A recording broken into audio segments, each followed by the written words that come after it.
با عرض سلام. امروز در خدمت آقا امیر دوست داشتنی، آقا یادمند نازنین هستیم. من تو برنامه دکتر سلامم یه اشاره کردم در واقع به اسم ایشون و جراحی ایشون و وسعت سنگینی جراحی ایشون. تو اون جلسه که مربوط به دیسک گردن بود صحبت کردیم. جراحی دیسک گردن داشتیم، 5 لول لترال ماسک گذاشتیم 10 تا پیش 2 هفته قبل. امروز هم بخیاشونو کشیدیم. خب در خدمتتون آقا یادمند. چطوری؟ آقای دکتر ارادت. اجازه هست من آقای دکتر؟ خواهش می‌کنم. الحمدلله خدا رو شکر حالم خیلی خوبه، خیلی حالم خوبه. الان نزدیک فکر کنم 15 روز شده آقای دکتر. عملو انجام دادید، لطف کردید، محبت کردید.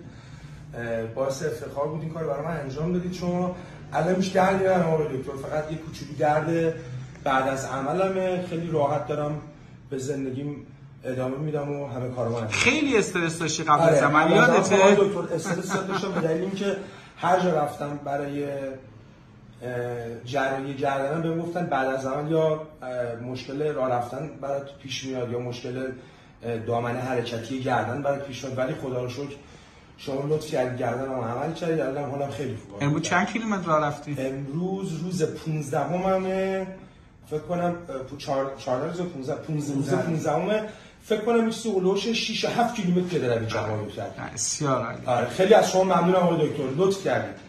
خیلی دوست داشتنی هستن. سپاسگزارم آقای دکتر، خیلی ممنونم ازتون. مخلصم. اخوی داداش، اخویشون در واقع اخوی دوست داشتنیشون. ممنونم ازتون آقای دکتر، دستتون میبوسم. همین که لطف کردین عمل انجام دادی. داداش خیلی مشکل داشت، سری دست داشت، سری پا داشت. الانم تو صحبتاشون گفتن، بهشون گفته بودن که عمل کنن مشکل پیدا میکنن. من دست میستم دکتر. خواهش میکنم. باعث افتخار بود در خدمت شما برادر عزیز دوست داشتنی بودید. سلامت باشین. خیلی ممنونم از شما.